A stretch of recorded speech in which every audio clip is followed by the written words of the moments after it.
nou conveni col·lectiu de Ford amb Musafers i l'acord per l'electrificació han estat dos factors claus per a que la multinacional Ford triara la factoria d'Almussafes per a fabricar els seus nous cotxes elèctrics i garantint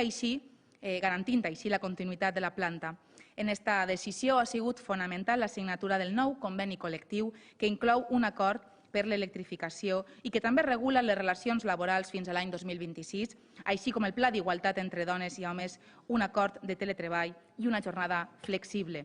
L'acord ha de facilitar que Almussafes siga la planta de Ford que reba els dos models de vehicles elèctrics que la companyia nord-americana fabricarà a Europa. En reconeixement a la flexibilitat de la plantilla de Ford Almussafes i la capacitat negociadora de la direcció de la planta i del comitè d'empresa, el Consell ha acordat concedir la distinció al mèrit empresarial i social a la direcció i comitè d'empresa de Ford. Recullen el guardó el director de fabricació Ford Espanya, el senyor Dionisio Campos, i el president del comitè d'empresa, el senyor Carlos Faubel.